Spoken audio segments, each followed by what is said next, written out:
What is up, guys? How you guys been? It is your boy Fonti Nova back at it again here on youtube.com/ the only fonts or only fonts. And we're here today. We're going to be talking about the Game Awards 2023, my predictions, and what I feel about, the Game Awards and some of the nominees and stuff like that. So in 2020, I was streaming on Twitch, twitch.tv/Fonti Nova Plays. Check it out over there. I stream a lot over there, so check it out. I've been doing the Game Awards. I've been reacting to it. And for the most part, the Game Awards is like, it could be a snooze fest sometimes. But for the most part, there's some interesting things that happen on the Game Awards. And it's funny. There's some funny moments and some cool moments that happen over there. So for the most part, the Game Awards is pretty cool, but it's long. It's like, 3 hours or so? 2.5, 3 hours, so it's like a long show, but it's fine, for the sake of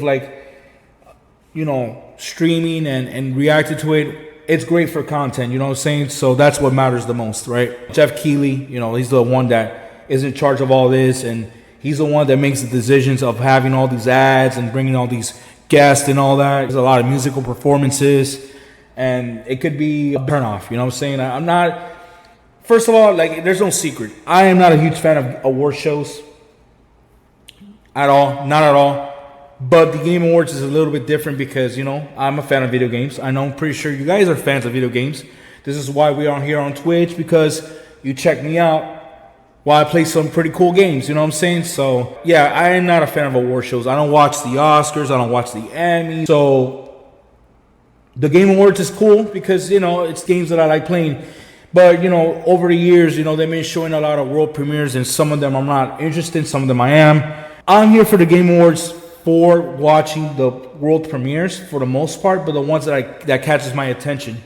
But since I'm going to start voting for the nominees, I got to start predicting some of the ones that I feel that they're going to win, and I got to pay attention to the Game Award categories, so I have to be on top of it and say, oh, this thing won, oh, this thing didn't win, So I have to be reacting to that as well. Now we're gonna do the nominees. We're gonna start the nominees. We're gonna start from the least, the category all the way to the, I guess esports and all that crap to the game of the year, right? So we're gonna do that. So we're gonna vote. We're gonna start voting. I'm already logged in. We're not gonna do game of the year yet. We're not gonna do that yet. I want to backtrack game of the year. So we're going to backtrack that, right? So we're gonna do Game of the Year last. We're gonna skip that last. That's the most important award, right? So we're gonna save that. We're gonna start with Best Game Direction. Now, 1 out of the 5 games. This is embarrassing. I played. Okay, I didn't play Alan Wake 2, Baldur's Gate 3. I'm not to Baldur's Gate 3. It's a cool game. Do not get me wrong. It's a highly rated game. Most of these games here are highly rated games, right? Don't get me wrong. So I didn't play Alan Wake 2 or Baldur's Gate 3. I didn't play those games. Marvel Spider-Man 2. Did not play that one, but I do want to play it because I like Spider-Man. Spider-Man's a cool character, cool hero. So I do want to try Marvel Spider-Man 2 at some point. So yes. Mario Brothers Wonder. I do want to try the game badly. At some point, I will touch the game. But if I had the game, I can't wait to try it. The Legend of Zelda Tears of the Kingdom. This one I did play. Fantastic game. Highest rated game. I believe this is the most highest rated game out of the 4 games. I think this one scored a 95 or 96 on Metacritic for Tears of the Kingdom. But these 4 games, I know they have lower. They're in the 90s, but they're lower 90s. I think Mario Wonder is 91, 92. Don't quote me on that, but I think it's 90 or 91. Marvel Spider-Man, I think is 90. And Baldur's Gate is 89, 90, around there. And I don't know what Alan Wake 2 is. I really don't know. I have to look it up. But if anything, I will pop up the screenshot in case, so that way you'll know that I can show you the scores on YouTube. I'm not gonna show it on here. So whenever you want to check it out on YouTube, you can see all the scores there. I'm gonna put in the work on that. So Best narrative, standing storytelling. So basically, a storytelling game. Damn, I did not try this. Oh, back. So I forgot to vote. Sorry about that. I'm going for Tears of the Kingdom. Obviously, is the one that I played the most. The only one I played. Excuse me. I do want to play most of those games that I see there, except for Baldur's Gate 3, and I don't know. I never played Alan Wake, the first one, so I do have to try the game before in order to try out Alan Wake 2. So Mario Bros. Wonder definitely is a game that I really want to play. So yeah, for sure. But I'm going with Tears of the Kingdom since this is the only game that I played out of all of them. By the way, sorry about that. I supposed to go over here. So best game direction goes to Tears of the Kingdom, and we're moving on to best narrative. And I feel I've seen Final Fantasy 16. It's a cool game, really cool game. The story can be a little crazy sometimes, but for me, honestly, I'd rather go with what I feel I'm familiar with most. I like Final Fantasy. Don't get me wrong. I'm very familiar with Final Fantasy, right? But I feel like and I saw people streaming this. Marvel Spider-Man 2 story is phenomenal.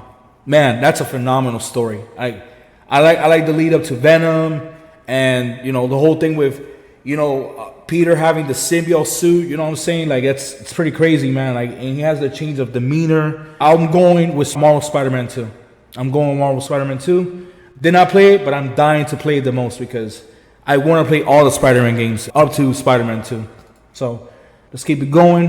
Best art direction. Let's see, Alan Wake 2. So for outstanding creative or technical achievement in artistic design and animation, Alan Wake 2, I bet has a fantastic art, but I didn't see the game, didn't play the game, so no. Hi-Fi Rush, I did play this game, and I'll get back to it. I'll give you my thoughts on that real quick on the art. Liza P, that's another game that I never played. It's a very popular game, like this Dark Souls style game, but with the setting of Pinocchio and the storytelling of it, which is a very cool concept, Didn't try that, but I wanted to try the game, at some point, So that, yeah, definitely want to try that one. Mario Wonder, art, fantastic. It's a Mario game. You expect great art out of that. I've seen the game. It looks wonderful, yeah. And Tears of the Kingdom, I like the art on that one. I really, really do. Now, me personally, let's get back to Hi-Fi Rush. I played this game back in January. Was it January or February? I think it was. I want to say January or February. Don't quote me on that. I don't know when was the release date, but I played it earlier this year, and wow, that game looks fantastic artistically. Man, it has that that Dreamcast, PlayStation 2 feel to it. You know what I'm saying? But modernized, right? And I just love the shading of the characters. Like, all the characters look great. They all stand out great. You know what I'm saying? Mario Wonder artistically looks great. Liza P, I've seen it. It looks cool. It looks like a great game. But I don't know. It's like I've seen that before. I've seen games like that before. You know what I'm saying? Mario Wonder is a game that I've seen before. Like, I don't want to compare it to the Super Mario Bros. 3D World. But is it 3D World, or is it the one with the new Super Mario Bros? It's like that. So it's nothing new. Tears of the Kingdom is nothing new because it's like Breath of the Wild. You know what I'm saying? It looks a lot like Breath of the Wild. But it looks a little more crisp and it looks nice. But I don't know. I feel that Hi-Fi Rush, in my opinion, deserves to win that best art direction because, man, that art looks spectacular. Chef's Kiss times 100. So I'm going for Hi-Fi Rush. No question there. Hi-Fi Rush. Okay? Next, best score in music. This one's interesting. Two of the 5 games I played. Like I said, I didn't play Alan Wake 2. I didn't play Baldur's Gate 3. I didn't play Final Fantasy 16. Hi-Fi Rush and Legend of Zelda Tears of the Kingdom, I did. For outstanding music, inclusive of score, original song, and or licensed soundtrack. Now, let's get back to Hi-Fi Rush, right? Hi-Fi Rush had 2 settings. Okay, the settings for music. They had 2 settings, right, for it to switch. One of which is like license-free music for streamers, and one for non-licensed music for streamers. So it's royalty-free music, and you could play it, whatever, and you could stream it. It's fine. And there's the licensed music that it's not allowed for streamers to play on, right? So you can't use the that type of music to play, which sucks. I didn't play that one, but the non-licensed music, the royalty-free music, is fantastic. That music is fantastic, especially when you attack, right? You attack the enemies, has that rhythm feel to it, and wow, that's pretty unique for a hack and slash game. It's pretty unique. You know what I'm saying? And people like some people that watch the stream told me like, oh man, I gotta play this game, and this game looks fantastic. You know what I'm saying? And yeah, man, Hi-Fi Rush killed it with the soundtrack. The music is phenomenal. Legend of Zelda: Tears of the Kingdom. It's good music, but it's not memorable. Like to me, it's like when I think about the Legend of Zelda music, I think about games like A Link to the Past, Ocarina of Time, Skyward Sword. I think Skyward Sword's score is phenomenal, in my opinion. That's just me. That's how I feel. I didn't play the other 3 games. I didn't hear their music. So I guess, guys, I'm sorry. Like I said, this is how I feel because I didn't play those 3 games. But I played the other 2, which is Hi-Fi Rush and Legend of Zelda: Tears of the Kingdom. And I feel that Hi-Fi Rush deserves this award because the music, man, that music is banging. Like it's a banger. And it's like I want to listen to that music again. I really do. It's like it's high-spirited, positivity. It's just good feeling music, man. And I loved it, man. Loved every single minute of the music in this game. So Hi-Fi Rush for me. Definitely. All right, next, we're going to Best Audio Design. Now, damn, yo, it's like I wish I could play all these games. I don't know why, man, but I do want to play all these other games. But like I said, money's tight, right? But I've seen some streamers play the game, right? So I could be fair about that, right? Alan Wake 2, didn't see anybody streaming. Dead Space, I don't know if Dead Space sounds the same as the 360 version. I know they remastered it with the audio, but that has great audio from what I've seen before from Dead Space. Now the Dead Space that I remember watching was 360, but like I said, at that time it sounded great. So I'm pretty sure that the recent version, the current console version of the game may sound like 10 times better when it comes to like the sound of the pistol and the guns and the sound of the xenomorphs, that the enemies. So I bet that shit is fantastic. Hi-Fi Rush, man, that's another one that killed it for audio, man. Like it's beautiful, man. Like it sounds crisp and nice and uplifting. So yeah, it's great. Marvel Spider-Man 2, that audio is fantastic. The web slinging and like the webs itself, like it just feels crisp and great. I've seen people stream it, so it's fantastic. RE4, that's another good one, but I don't feel like that one. It has good audio, but I don't feel that one is like, oh my god, great. You know what I'm saying, compared to what I've talked about the other 3. Because Alan Wake 2, like I said, I've not seen any gameplay of that, so I have no opinion on that. But I feel that out of the 4 games that I feel that could win this, I believe, man, I really want to vote for Hi-Fi Rush, but I'm gonna give it to, I'm gonna give it to Marvel Spider-Man 2 for the audio, man. I'm gonna give it to that.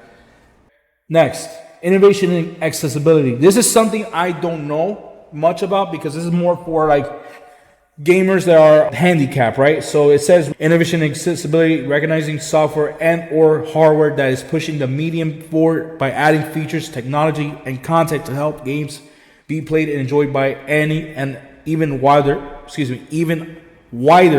audience. Meaning that handicapped people that don't have the ability to play games. They don't have hands, or they're deaf, or they're blind. They have some kind of disability that they can use. They don't have the ability to maintain with. So this is for what it is. Now, 3 of the 6 games I played. Okay. Now, Hi-Fi Rush, I don't know that much about accessibility for that. I really don't. Like, I don't know any accessibility for the 6. But there's one game that stood out for me that works for accessibility, for mostly for like people who are blind, right? And that one game is Street Fighter 6.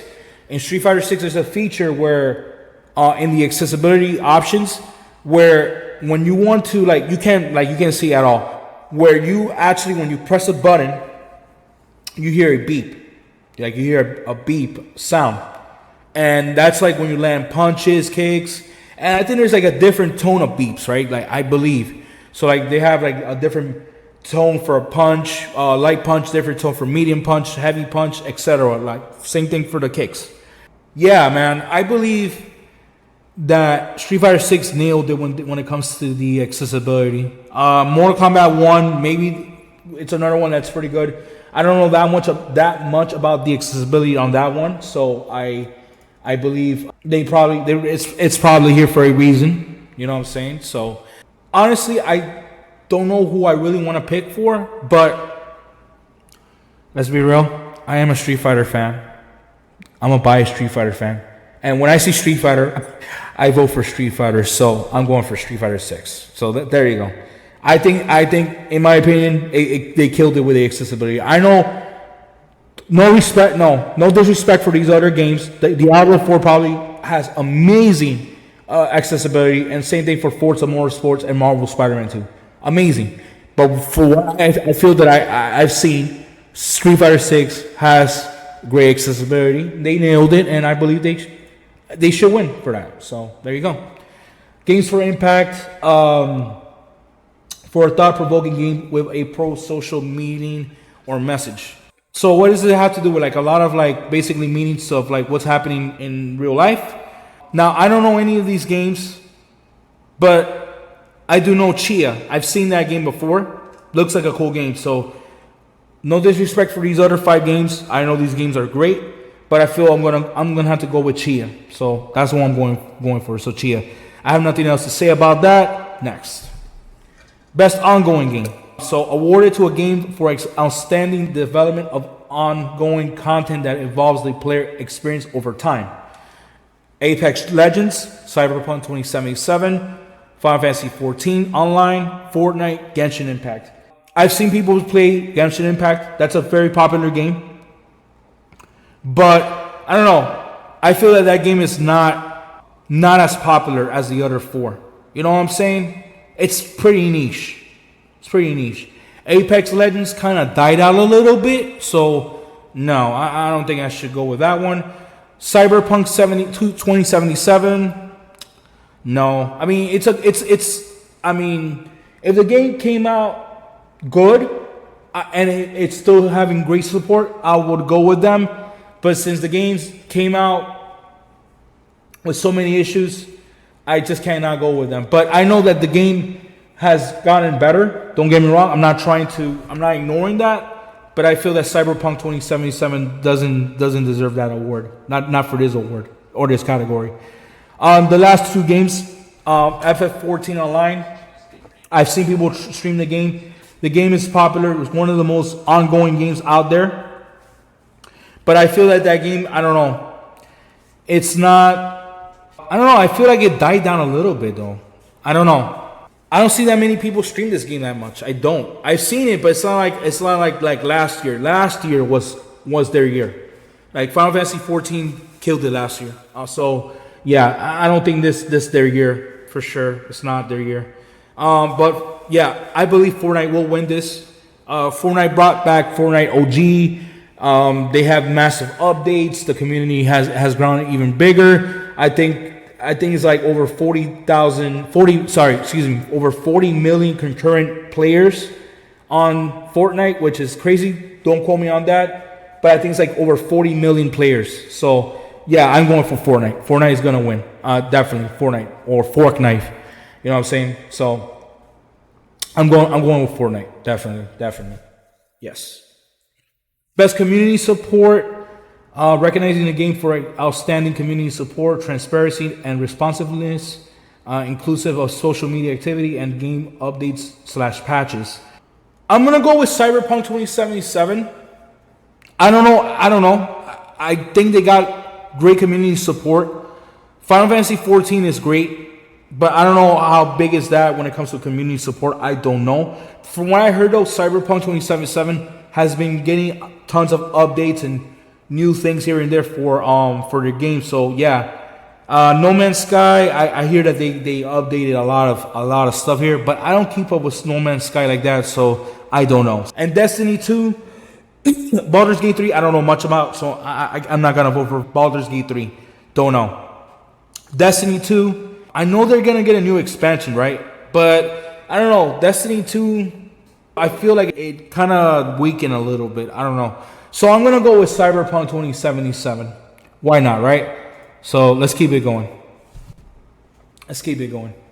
Best independent game. Oh, the indies. I only played one of the 4 games here. This is easy. I don't know much about these other 4 games. I heard that one of the games that's called Dave the Diver got like a really high budgeted studio. I don't know who's the name of the studio. Forgive me. But I heard that they done big things for this game. So yeah. The other 3 games, I don't know much about. So yeah, I'm going with Sea of Stars. This is not a no-brainer. I played the game. The game kicks ass.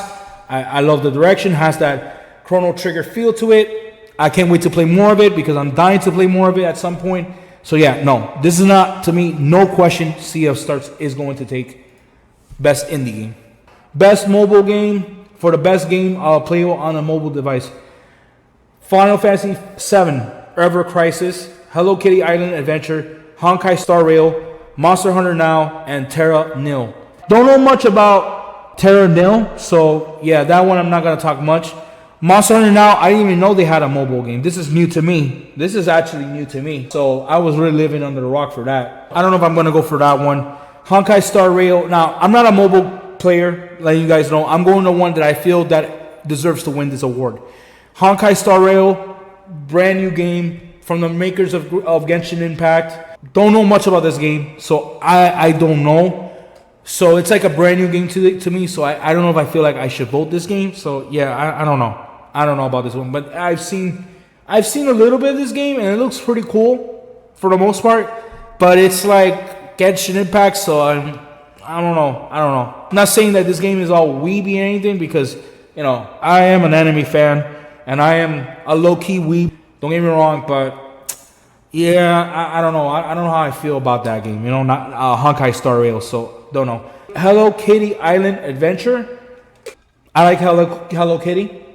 I think it's a cool franchise. Good, cutesy. You got your cutesy animals. Hello Kitty herself, cutesy character, very beloved.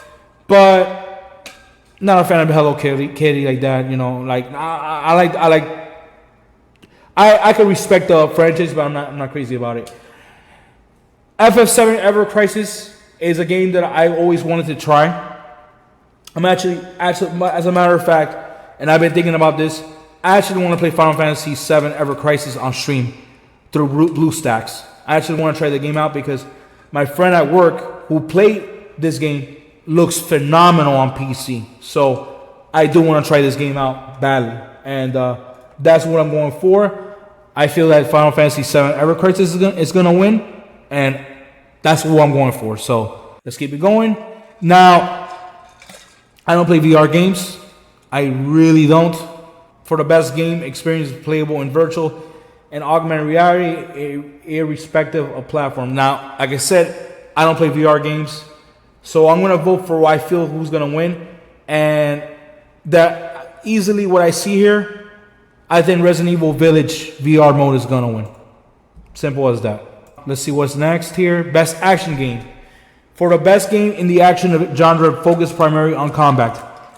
Didn't play only one out of these 5 games I played, which is Hi-Fi Rush. Now, like I said, one of the 5 games I played Hi-Fi Rush. You already know how I feel about the game. The game is phenomenal. The other game that I want to play badly out of the 5 is Armored Core 6 Fires of Rubicon.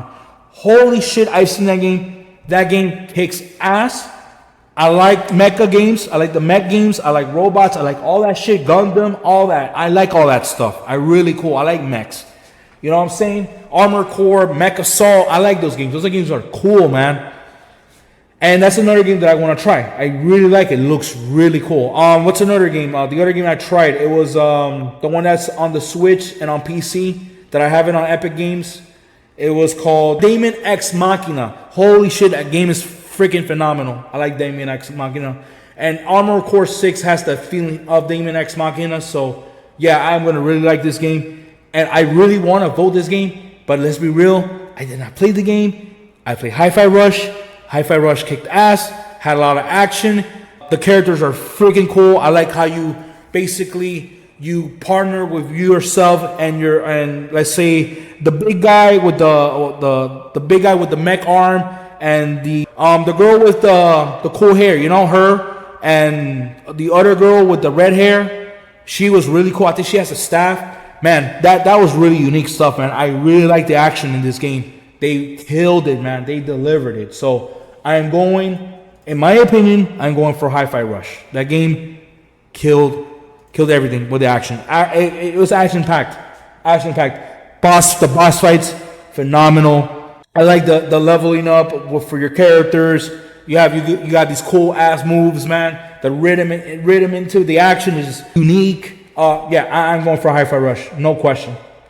I watched Hi-Fi Rush. Was my first sitting through you. Yeah, man. Thanks, man. Yeah, man. Yeah, I appreciate that you saw that. Yeah, that was an experience. That was a great experience. Let's get to best action/adventure. For the best action/adventure game combining combat with traversal and puzzle solving. Alan Wake 2, didn't play that. Marvel Spider-Man 2, didn't play that. I want to play it, but I haven't played it. Resident Evil 4, did not play it, but I've seen people stream it. And I see people stream Spider-Man 2 as well, so yes.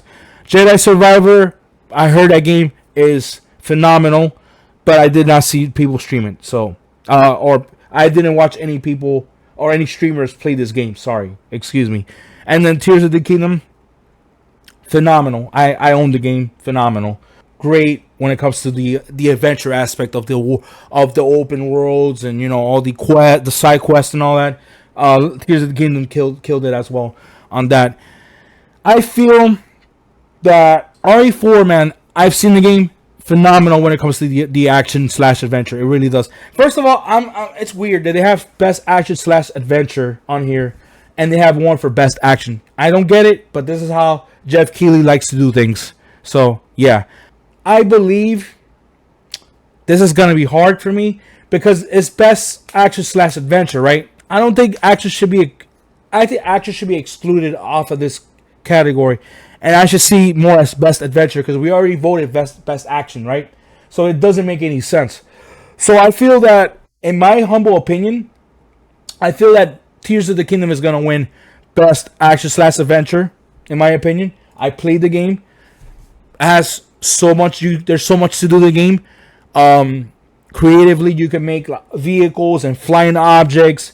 While, you know, you fight against enemies, bokoblins and moblins and lionels, and then you have these bosses that are crazy. So yeah, no, Tears of the Kingdom, my opinion, is going to win this, in my opinion. So yeah, all right.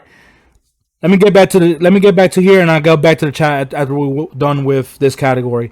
Best RPG for the best game design with rich player character customization and progression, including massively multiplayer experiences. Now, I didn't play Baldur's Gate 3. I didn't play any of these games except for one game. Okay, so let's see here. Baldur's Gate 3, did not play it. Final Fantasy 16, I've seen people stream the game. Phenomenal RPG. But the problem with this game is, with Final Fantasy 16 is, it's just too, how should I say this? It's too actiony. Like, I hear that there's like comparisons to this game and Devil May Cry series. It could be 4, it could be Devil May Cry 5. I should say Devil May Cry 5. So yeah. So when I feel like when I play like an RPG game, it has to be either a game that is turn-based or a game that has strategy, right? Like a tactical or a strategy RPG. Perfect example. There's a game that's missing here that I feel that it should be a part of Best RPG. Fire Emblem Engage. I've seen that game before. That game is phenomenal. I like the way where you have ways where you could fusion your fighter. Let's say you want to summon Ike, or you want to summon Roy, or you want to summon Marth. There's a way that you could actually do that. It's not actually like Marth's story or Ike's story. No, it's a new protagonist, but you can actually bring back some of your fan favorite Fire Emblem games. And I feel that that should be a part of this category, Best RPG. Now, you could say that Mario RPG should be here, but here's the thing. Super Mario RPG is a brand new game, and they already had this already planned, so it's not going to make it here, which is a shame, you know? It deserves to be a part of this, but like I said, it's not going to be a part of this because they already planned this in advance. So, no Mario RPG, and I can understand that. But Fire Emblem Engage, it should be here instead of like a game like Final Fantasy 16. I know Final Fantasy is RPG. It's well known for RPGs, but it didn't feel like an RPG game when I've seen it before on people, on streamers streaming the game and such. So yeah, Lies of P, I've seen a little bit of the game. It's more of like a Dark Souls, Elden Ring type of game, the Soul style game with Pinocchio setting.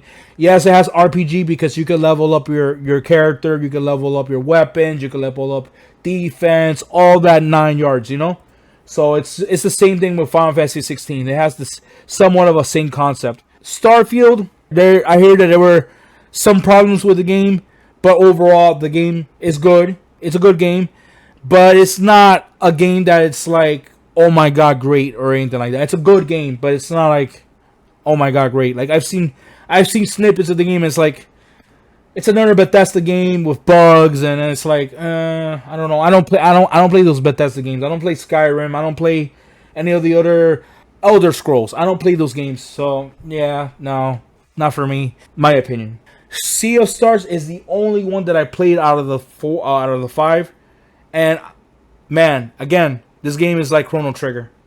I like the combat. I like how it's turn-based. I like turn-based RPGs. I am a proponent of turn-based RPGs. I know there's not a lot of fans of that as turn-based RPGs. I like turn-based RPGs. I'm a fan of it. I grew up with turn-based RPGs, and I feel that Sea of Stars feels like an RPG. So I am going with Sea of Stars, in my opinion.